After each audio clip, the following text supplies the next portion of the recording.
Hello friend, this is Kiran Soni and welcome back to Aurosoft. Interview question answer की इस series में आज हम देखने वाले हैं ये 5 question. Why people say that Java is a write once and run anywhere language? How does class loader work in a Java? Do you think main use for main method is a keyword in a Java? Can we write main method as a public void static instead of public static void? In Java, if we do not specify any value for local variable, then what will be the default value of the local variables? तो सबसे पहला question देखते हैं, why people say that Java is a write once and run anywhere language? Vora. You can write Java code on a Windows and compile it on a Windows platform. तो यहाँ पर एक scenario समझते हैं कि अगर आप एक जावा कोड को राइट करते हो विंडो प्लेटफॉर्म पर और देन उसके बाद उसको कंपाइल भी करते हो सेम प्लेटफॉर्म पर, then the class and jar file that you get from Windows platform can run as it is on Unix environment. तो आपको जो क्लास फाइल या फिर वो जार फाइल जो मिलेगी आपको, वो फाइल यूनिक्स एनवायरमेंट पर भी इजीली वर्क करेगी, एज इट इज वर्क करेगी। So it is a truly platform independent language. तो इस तरह से जावा जो है वो truly independent platform independent language है, क्योंकि आप अपना कोड जो है वो लिखते हो विंडोज़ पर, कंपाइल भी विंडोज़ पर करते हो, देन उसके बाद उसको एग्जीक्यूट या फिर रन करते हो दूसरे प्लेटफॉर्म पर और वो प्रॉपरली रन होता है। Behind all this portability is Java byte code. तो ये जो आपको पोर्टेबिलिटी मिलती है वो किस वजह से मिलती है? जावा बाइट कोड की वजह से मिलती है। Byte code generated by Java compiler can be interpreted by any JVM. तो बाइट कोड जो होता है वो जनरेट होता है जावा के कंपाइलर के थ्रू, और जो बाइट कोड है उसको इंटरप्रिटेड या फिर रन जो करता है वो है JVM. So it become much easier to write program in a Java, expect those to run on any platform. तो यहाँ पर जावा के कोड को राइट करना बहुत ही ईजी हो जाता है। आप कोई भी प्लेटफॉर्म पर उसको लिख सकते हो, कंपाइल कर सकते हो, देन कोई भी प्लेटफॉर्म पर उसको रन कर सकते हो। Java compiler Java C compiles the Java code and JVM Java run that code. तो यहाँ पर देखिए, जैसे ही कोई जावा की फाइल हम बनाते हैं तब उसको कंपाइल करने के लिए हम यूज़ करते हैं जावा सी कमांड का। ओके, तो ये एक कंपाइलर है जो कि हमारी फाइल को कंपाइल करता है। देन जैसे ही हमने कंपाइल कर दिया उसको रन करने के लिए हम जावा का यूज़ करते हैं। तो जावा जो है वो जेवीएम इटसेल्फ जेवीएम है वो, तो हमारी जो फाइल है उसको रन करेगा। तो यहाँ पर हम ये दोनों लाइब्रेरीज का यूज़ करते हैं, जावा सी और जावा, इन दोनों का। तो इस वजह से जावा जो है वो write once and run anywhere language है।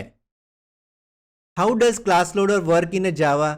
इन a Java class loader is a class that is used to load a file in a JVM.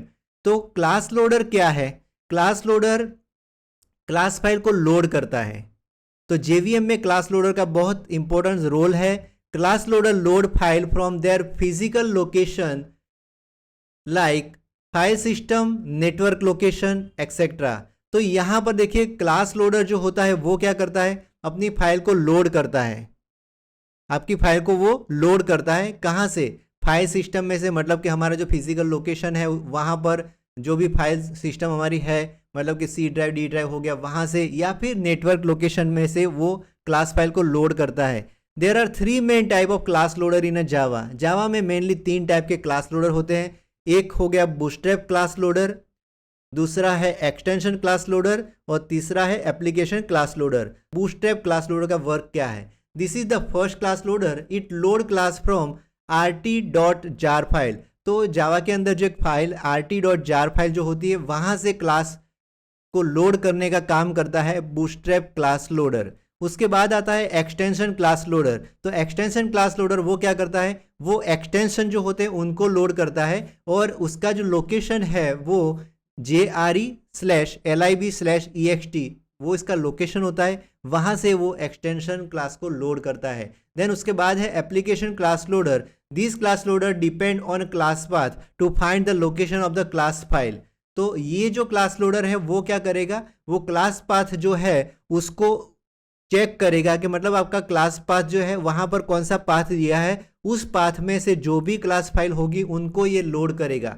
If you specify your jar file in a class path then this class loader will load them. तो यहाँ पर अगर समझिए कि आपकी कोई jar file हो और वहां पर आपने स्पेसिफाई किया हो क्लास पाथ के अंदर, तो वो जार फाइल को ये क्लास लोडर जो है वो लोड कर देगा, बिकॉज ये डिपेंड होता है क्लास पाथ के लोकेशन के ऊपर। Now do you think main use for main method is a keyword in a Java?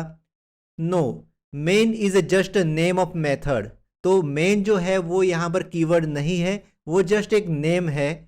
There can be multiple method with the same name main in a class file. तो आप एक class के अंदर multiple main method वहाँ पर use कर सकते हो, जिसका नेम जो हो वो मेन हो सकता है।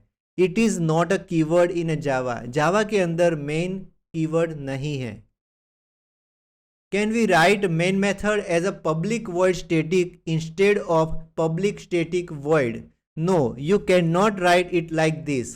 Any method has to first specify the modifier and then the return value. The order of modifier can change. We can write static public void main instead of public static void main. तो यहाँ पर मैं properly आपको समझा देता हूँ कि public void static instead of public static void आप इस तरह से नहीं लिख सकते हो। क्यों नहीं लिख सकते हो? बिकॉज यहाँ पर देखिए जो मॉडिफायर जो है और रिटर्न वैल्यू जो है उसका ऑर्डर है वो चेंज होता है। तो आप जो है वो रिटर्न टाइप जो है उसका ऑर्डर चेंज नहीं कर सकते हो, आप मॉडिफायर का ऑर्डर चेंज कर सकते हो। तो यहाँ पर समझाया गया है, देखिए any method has to first specify the modifier and then the return value. तो पहले क्या होना चाहिए? पहले मॉडिफायर होना चाहिए, उसके बाद रिटर्न वैल्यू होनी चाहिए। तो आपको पहले मॉडिफायर लिखना पड़ेगा, उसके बाद रिटर्न वैल्यू लिखना पड़ेगा। आप रिटर्न वैल्यू पहले और मॉडिफायर बाद में नहीं लिख सकते हो। The order of modifier can change. अगर एक से ज़्यादा मॉडिफायर अगर आपकी मेथड में है तो उसके ऑर्डर को आप चेंज कर सकते हो, लेकिन रिटर्न वैल्यू के ऑर्डर को चेंज नहीं कर सकते हो। तो यहाँ पर आप इस तरह से लिख सकते हो, we can write static public void main instead of public static void main. क्योंकि यहाँ पर पब्लिक और स्टैटिक जो है वो मॉडिफायर है, तो उस मॉडिफायर को आप यहाँ पर उसके ऑर्डर को चेंज कर सकते हो।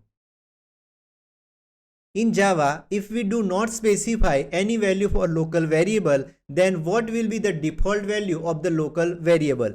तो Java does not initialize local variable with any default value. तो Java के अंदर अगर आप कोई वेरिएबल की वैल्यू प्लेस नहीं करते हो तो वो कोई डिफॉल्ट वैल्यू वहाँ पर प्रोवाइड नहीं करता है, so that variable will just null by default. तो अगर आपने कोई वैल्यू स्पेसिफाई नहीं की है तो आपका जो वेरिएबल है उसकी वैल्यू नल रहने वाली है। Thank you guys. Thank you for watching this video. Like, share and subscribe this channel.